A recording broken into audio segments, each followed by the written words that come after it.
We'll get to LeBron in a second, but first, watch the behind-the-back feed from Lakers rookie star Kyle Kuzma. Go ahead. You said it right, Jenna. Star.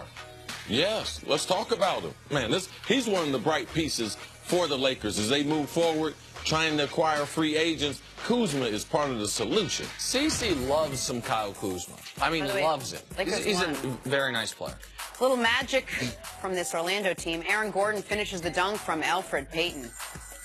But they lost. Most improved NBA this year, Nick? He and Andre Drummond, they're 1-2, 2-1. I'm really impressed. I thought Gordon was turning into a bust as a top 6 overall pick. He's really... You never saw him shooting the ball, especially behind the three-point line like the way he's doing now. All you saw him doing was those dunks. Cavs recently big bad, but Jeff Green has been pretty big good. Man, I like Jeff Green. I told you this from the beginning of the season. I thought that their bench would be much improved, and he was one of the reasons. Big bad or big whatever. Sorry, I went with it, then I pulled up. We all good. That dunk was nasty. Okay. Jeff Green had been a disappointment in his NBA career. I didn't think he was an addition at all for the Cavs. He's been good this year. That's one CC got right. Time now for a second. One I got right. We call drawing a blank. A new segment? Yes. How does it work? It works like this. We're going to start with LeBron James. Follow along. He became the 7th player in NBA history to score 30,000 points last night. CC, the best scorer in NBA history is blank. Michael Jeffrey Jordan. It's easy for me. He can score from anywhere. Had a post-up game he added later. We know what he did in transition. One of the few players that could play above the rim, who was an elite scorer. And also later in his career, we saw he moved his jump shot back from 18 feet to 22 feet. Michael Jordan, number 23, 6-time champion. The greatest scorer in NBA history is the man who's going to finish with the most points in NBA history and the youngest player to reach 30,000 points. LeBron, since we're going middle names, LeBron Raymond James. That LeBron averaged 25 points per game, 14 seasons and counting. No one else had ever done it more than 12. Much like MJ, he can score from anywhere on the court, and he does it more efficiently than Michael Jordan. Jordan averages 3 more points per game in his career, but that's not due to scoring more efficiently. It's due to taking more shots. So I think the best scorer is the guy who's going to go down as the all-time leading scorer, LeBron James. Is number 2 for you LeBron and number 2 for you Jordan? Yes or no? No. Kobe's a better scorer than LeBron. No. Yes. Okay. Anyway, moving on. NBA All-Star reserves were announced last night. Some notable names: Russell Westbrook, John Wall, Klay Thompson, Draymond Green. But let's talk about the guys who didn't make it.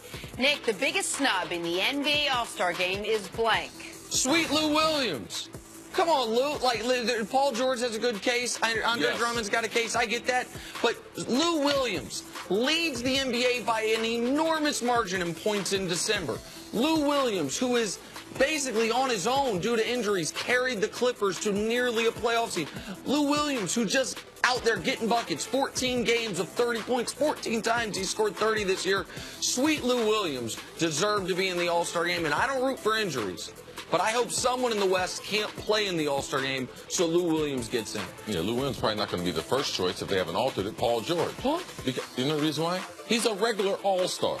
Now, to get in, you have to have a season like Lou Williams. So, yes, I would argue for Lou Williams as someone who got snubbed. But Paul George, because he's been an All-Star. He made the huge transition coming from the Pacers, joining OKC, acquiescing to Russell and Melo. Man, he's had an All-Star type season. Leading the NBA in steals, like Paul George should be in the All-Star game.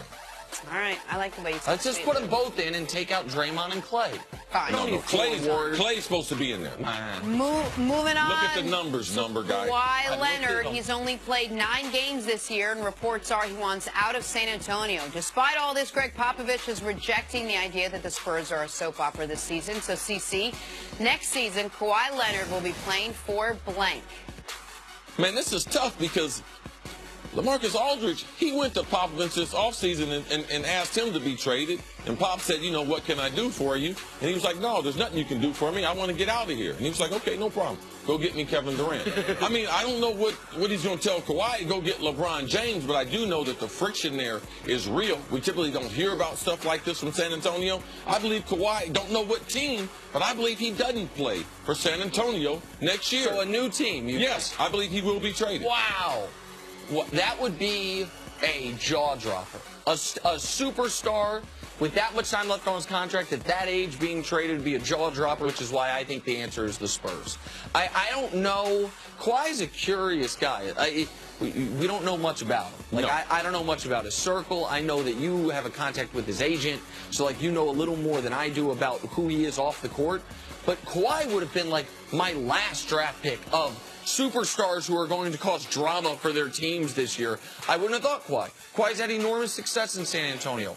I think cooler heads will prevail, especially if he gets healthy by the end of the year and they have some success in the playoffs. So I think he'll stay with the Spurs. They've never lost a guy like that. All right, moving on to the NFL. The Super Bowl features a lot of star players, but not so much at wide receiver. Alshon Jeffrey is the only wideout on either team to ever make a Pro Bowl, and that was back in 2013. So, Nick, the best wide receiver in the Super Bowl is blank. Alshon Jeffrey? I say not confidently. I got to pick one of them, right? Right. And so he's, to me, has the most upside and talent of any of the wide receivers on the Eagles. The best receiving options on the Patriots are their tight end and their running backs. Our producer, Keta, who's very anal about these things, said I can't pick a tight end or a running back to answer this question. So I go not too confidently with Alshon Jeffrey. That's my answer. Okay. Own it. I'm going to help Keta out. Well, kind of, sort of. I'm going to do my own thing, like always, all right? The best wide receiver, listen, the best, most talented wide receiver is Brandon Cooks. Okay, the most clutch wide receiver to put in the blank is Danny Amendola. I thought you would kill me if I said Amendola. I thought you were talking about how little and slow he was. Vanilla offense. Damn. I should have gone with my gut. Go ahead, CC. What? I break down the wide receivers here, okay? Cooks is the most talented, but if I'm throwing one ball, I got to run one route, because I know it's got to be Tom Brady. Amendola's the one I got to throw it to. Yep, Jim Rat. Grit, man. Coach's son. Playbooks like the back of his hand. I mean, it's not like the dude's 6'5". I mean, it's not like his nickname is Chocolate Thunder. Okay? All right, well, so let's stop that. White lightning, Dan. Wait, we got one more here. Oh, we got more. Yeah, Josh Allen was at it's the not Senior even lightning. Bowl Maybe yesterday, a little thunder. And he said, quote, he wants to be the guy who turns around the Cleveland Browns. Him and about 100 quarterbacks before him, I'm sure. CC, with the first pick in the 2018 NFL Draft, the Cleveland Browns will select blank. Josh Allen.